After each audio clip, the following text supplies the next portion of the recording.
Ito ang balita ngayon mga kababayan sa Manila Bulletin. Kaufman seeks to negotiate with Marcos government on Duterte's return to the Philippines. Saka, paano yan mga DDS? Yung mga Duterte, tumiklop na. Sabi ni Kaufman, I have a request from the Philippines administration. The government, I am still waiting to be invited. I wanna speak to you people. Sabi niya sa isang interview ng isa after asking Duterte supporters to put their faith in the judicial process and to keep praying for his speedy release with guarantees to the country he requests and for his speedy return to the Philippines. The defense currently has two pending motions before the ICC's pre-trial Chamber 1. Statement niya. At hindi lang yun. Doon sa Quadcom hearing, tinuro pa si Bato. Nagpapagang mga balita at pagtalakay sa mga isyu ng lipunan. Bulsa! Opinyon, banat at paglalantad sa katotohanan. Bulsa! What you see is what you get. You decide. Ito po mga kababayan, si Dante Maravillas. Dito muna tayo sa ating podcast, Life with Dante M. Pag-usapan natin yung buhay ni Digong at saka yung kanyang abogado na si Atty. Kaufman. Kasi po, pasi dito sa latest na balita, gusto makipag-negotiate ni Atty. Kaufman sa Marcos government para sa interim release daw po, mga kababayan. Ito ang balita ngayon, mga kababayan, sa Manila Bulletin. Kaufman seeks to negotiate with Marcos government on Duterte's return to the Philippines. Saka, paano yan mga DDS? Yung mga Duterte, tumiklop na. Hindi man ito gagawin, mga kababayan ni Atty. Kaufman. Kung walang advice, walang basbas, yung kanyang kliyente na si Digong. Ito ang ibig sabihin, tumiklop na si Digong sa weak leader nating Pangulo na si President Bongbong Marcos.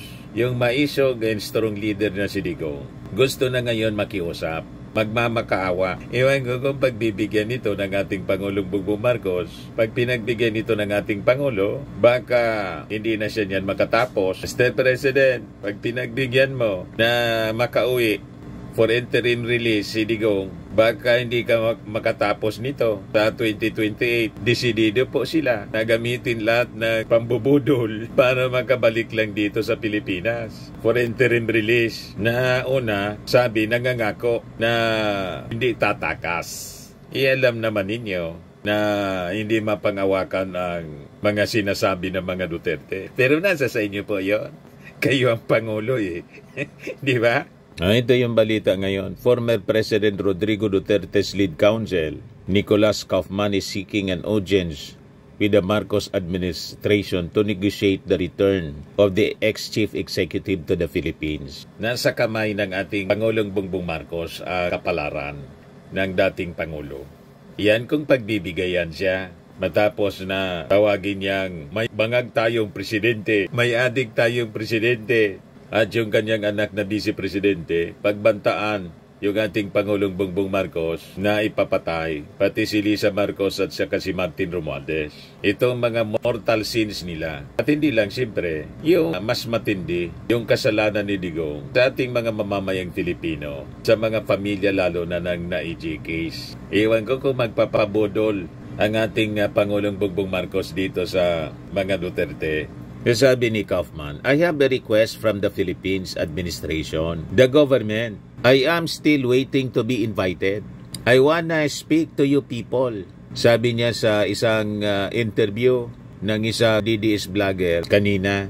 So, paano yan mga DDS? Sumurrender na ang inyong maisog na leader. Inutosan na si Kaufman na makiusap sa ating Pangulong Bongbong Marcos na tinatawag ninyong weak leader. Hindi ba nakakaya ito na ginagawa ng inyong hinahangaan na leader? This is total surrender. Malinaw po ang mensahe ni Kaufman. Hindi man niya ito gagawin. Hindi siya magsasalita ng ganito, mga kababayan, kung walang basbas sa kanyang kliyente. Di ba po? Kailangan mang sariling diskarte ito. Kung sariling diskarte ito, mga kababayan ni Kaufman, ang ibig sabihin, may na siyang abogado, magkikipag-negotiate ka sa ina-accuse ng kliyente mo, ng pamilya, ng kliyente mo, na kidnapper, magkikipag-negotiate ka doon. Tapos gusto mong ibalik sa Pilipinas, na kung saan yung gobyerno na-accuse mong kidnapping. Ina-accuse ng kliyente mo ng kidnapping. So ano yon? Tawag niyan dito sa amin na maransiwal na. I think itong si Attorney Kaufman confused na kung ano ang gagawin. Paano mangyayari ang interim release? At the fact na yung interim release, iniisip niya na dapat dito sa Pilipinas. Ang ibig sabihin nito mga kababayan, walang bansa na gustong tumanggap sa kanya. Bakit sa Pilipinas? Di ba po? Last week may mga balita, ang sabi, may bansa silang kausap, kaya lang hindi man sinasabi. Yun pala, Pilipinas, redacted kasi doon sa statement, yung receiving country. Yun pala, ang nasa isip nila, Pilipinas. Bumalik dito sa Pilipinas. At ang pamamaraan mga kababayan para makabalik, magmakaawa sa ating Pangulong Bongbong. Iniisip nila mga kababayan talaga mabait yung ating Pangulo. Na kahit ilang beses nila, pagsasalataan ng mga masasama, na hindi makain ng aso. Araw-araw yung pag-alipusta, Roque, sa ating Pangulong Bongbong, pwede pa nila na mauto. Yan, mga kababayan, iniisip nila, masyado nilang minamaliit ang ating Pangulong Bongbong Marcos. Nasa kabila ng lahat ng mga pagbabanta, pag-alipusta, may pusong mamon ang ating Pangulong Bongbong para patawarin sila, lalo na si Digong, at pagbigyan yung pakiusap ni Attorney Kaufman na makabalik dito sa Pilipinas, pagbigyan yung interim release at ang receiving country, Philippines. Siguradong hindi papayag mga kababayan yung mga pamilya ng crimes against humanity, victims ng crimes against humanity or EGKs. Yan o, sabi rito. Sinabi to ni Kaufman after asking Duterte supporters to put their faith in the judicial process and to keep praying for his speedy release with guarantees to the country he requests and for his speedy return to the Philippines. The defense currently has two pending motions before the ICC's Pre-Trial Chamber 1, a jurisdiction challenge and a request for interim release to an undisclosed territory which Kaufman expects to be resolved in the coming weeks. Itong sinasabing undisclosed territory, Davao City po yun. Hindi na po undisclosed country, kundi undisclosed territory. Malamang sa malamang, Davao City po. Pag nakabalik yan sa Davao, hindi na yan aatin sa hearing. Di ba? Magtatago na yan si Digong sa ilalim ng lupa. Kaufman, who leads the defense team, said, the former president's speeches have been selectively chosen to suit the purposes of the cases filed against him. He argued that the former president made plenty of speeches which don't necessarily support a policy of extrajudicial killing. Malabo po, kada speech niya po, ang maririnig mo sa kanya, walang iba kundi kill, kill, kill, na yun din ang ginagawa ng kanyang kapulisan. Kasi may utos siya eh. At ang ebidensya, yung nagkalat na mga patay sa kalsada. Sa kada operations na ginagawa laban sa droga, yung war on drugs niya. Yan ang ebidensya. Napakalinaw yun at ipinagmamalaki pa niya. Kaya itong argumento po ninyo, Mr. Kaufman, napakalabo kasi malinaw pa sa sikat ng araw ang mga ebidensya mula mismo sa kanyang bibig. Recorded ng mainstream media, pati ng government media, PTV4 and RTBM. Recorded yung mga statement niya. At hindi lang yon. Doon sa Quadcom hearing, tinuro pa si Bato. Death squad din dyan niya. Yan si Bato. Nilaglag si Bato. Sa Senado pala po, hindi sa Quadcom, inamin niyang death squad si Bato. Senator, may I yes, sir. Go ahead. interject? Recorded ng inquirer. Lahat itong sa right side ko, dumaan ito ng Chief of Police Director. Puro commander ng death squad yan. I thought there was no existence. Trabaho ng pulis yan. Trabaho yung pagiging death squad. Literally, hindi mo sabihin ng death squad. Yan, si Senator De La Rosa. Death squad rin yan. Paano mo yan, Attorney Kaufman? How will you defend that kind of client? Ang ebidensya, santambak na ebidensya, galing mismo sa bibig niya. You see, nag-take out siya sa pagsasabi. Testimony niya yun sa Senate investigation. Death squad niya yan si Bato. Death squad yan. Malabo po, Attorney Kaufman, itong sinasabi mo rito. He was a person who was not shy of using, we put it, colorful language But he's probably one of the most popular politician that the Philippines has ever had. And there's reason for that. Sabihin mo yan sa mga judges ng ICC. Kung yung sinasabi mo, dinidescribe mong colorful language na lumalabas sa bibig ni Digong, paniwalaan nila. Ang ibig sabihin, hindi man totoo yung mga pinagsasabi ni Digong. Kung hindi totoo yung kanyang ditch squad at kill, bakit maraming namatay sa kanyang war on drugs? Di ba malinaw yon? Yun ang consequences ng kanyang mga pagsasalita. But anyway, ang magsasagawa ng appreciation yan, yung mga ICC judges. Sabihin mo yan sa mga ICC judges. Kung paniwalaan ka, di okay. Di ba? Ito mga sari-saring reactions ng mga netizens. Sabi ni Maggie Taverner, yan kasi nasobrahan. Sabi ni Ian Velasco, this top-notch lawyer for Duterte appears to have losing arguments before the ICC. Malamang, kaya ang kanyang strategy, magmakaawa na lang sa ating Pangulo para siguro ang plano nila, pag pinagbigyan yung interim release na budol yung ating Pangulo, pinauwi sa Davao, dito anya, teritoryo natin ito. Hindi nila pwede pasukin tayo rito ng walang tutumba. Hindi na anya tayo pauulit na ma-deliver pa, pabalik sa daig para humarap sa hearing. Lahat niya na mga rason. Mga kababayan, hindi niya pwedeng mag-travel kasi hina na si dating Pangulong Digong. Malamang ganon ang mga strategy. Ibig sabihin budol ang gagamitin nilang strategy. Yan kung magpapabudol yung ating Pangulo. Pagbigyan, pakiusap at pagmamakaawa na dito, pauwiin dito mga kababayan si Digong. Payagan ng ating Pangulo para sa interim release. Sabi ni Sogi Dimoto, he's trying to make a trap.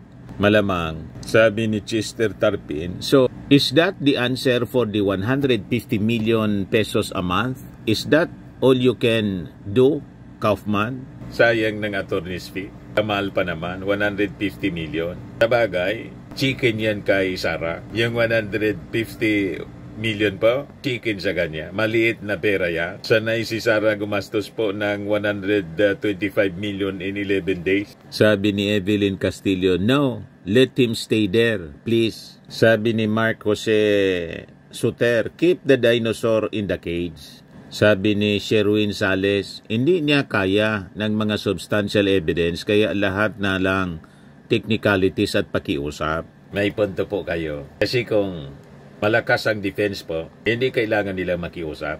Bakit ba makikiusap? Tama po. Sabi ni Johnny Ojaman, bakit kay Marcos? Hindi naman siya ang biktima. Sabi ni Placer D. Duarte, BBM, think a million times.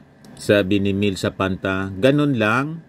Lagi sinisiraan si PBBM ng BP niyang anak. Sana ang hustisya sa mga pinapatay niya at yung mga pagmumura niya, kamatis sa kanya napunta, dagdag pa sa mga anak niyang pasaway, ganon na lang, magdosa siya diyan. Pati Diyos, minamak niya, so be it. Sabi ni Rosalyn Bauyot, no return, no exchange. Sabi ni Tatit Enriquez, I guess BBM would not allow. That was distraction. Sabi ni Leah Rose, wag na dyan na lang siya. Sabi ni Oyi Dilenia, gago din itong si Kaufman sa ginawa kay Tatay Digong. Makipagbati pa sa odas na gobyernong ito. Pati supporter po, galit kay Kaufman. Sabi nang hindi mabasa ng pangalan. Mataas po pride ni Sara. Ayaw niya yan, sir. Malamang, kung ayaw ni Sara, hindi ito gagawin ni Kaufman. Si Sara ang kumuha kay Kaufman bilang abogado. Nag-apply sana si Harry Roque. Wala man tiwala si Sara Duterte. Ngayon, inakway ni Harry Roque si Kaufman. May may faction na dyan sa yung mga DDS dyan sa Dahig. Pati yung mga DDS vloggers. Nag-away-away po. Pati dito sa Pilipinas. Dahil sa ganito, sa pera, nagpupuksaan sila. Sabi ni George Velos Bitoon, hearing first, if guilty, stay. If not, then bring him home. Sabi ni Barnes, mukhang sobrang nahihirapan ang abogado ni Digong. Sabi ni Mike Roses Pawig, this lawyer does not know what he is saying. The Marcos administration has no power, only the ICC. The ICC is an independent body. Sabi ni Jomar, lead counsel ba talaga siya? Sabi ni Pahi Eps, sa inyo na lang po siya. Sabi ni Jose, no nego, pagdusahan niya ang pagkakamali niya. Sabi ni Cristel, something fishy, Attorney Kaufman, no Filipino will trust you anymore. So malinaw po na tumiklop ng tuluyan si Digong sa Marcos administration. Inutusan niya itong si Kaufman na makiusap. Baka niya pagbigyan ka. Para lang niya makauwi ako sa Pilipinas, sa Davao. Sabihin mo niya na hindi ako tatakas kasi matanda na ako. Ayan po yung ating short video ngayon. Ninyo pong tatandaan, sa buhay, you become what you believe. Ako po si Dante Maravillas. Bye-bye po. God bless. Ito naman po, Firmax Firming and Lifting Cream. Pinapahid po sa mga pulses in affected area. Mainam po sa paninigas ng mga kaso-kasuan. Ito naman po, Automax Radiant Serum. Sa mukha naman yung application. Anti-aging po siya. You will look 10 years younger than your age. Sa mga cancer patients naman po, baka lang gusto ninyo itong itry. Neng siya red mixed fruit drink. Hindi mo po siya gamot, food supplement siya. Kaya lang, gawa siya mga kababayan sa goji berry. Yung goji berry may anti-cancer properties.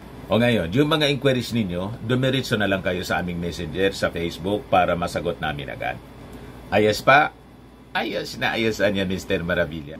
But anyway, ito po pala yung aming bagong product na binibenta online. I am worldwide amazing pure organic barley powdered drink mix from Australia. Negosyo to ng aking anak na architect entrepreneur Riz Maravillas. Ayan po. Kontakin na lang po ninyo siya, Riz Maravillas on Facebook. Ang mga health benefits niya, boost immunity, improves digestion, enhance energy levels, packed with antioxidants, prevent cancer. Sa mga nagana po ng malinis and spacious fitness gym, pumunta lang po kayo sa aming Colossal Fitness Gym. May Grab car rental din po kami. Ito naman po yung bago naming product na binibenta online. Eye Glow Serum, whitening po siya. Tingnan ninyo yung epekto sa aking anak na architect before and now. Yung mga inquiries po ninyo, dumiretso na lang kayo sa kanyang Facebook account, Riz Maravillas.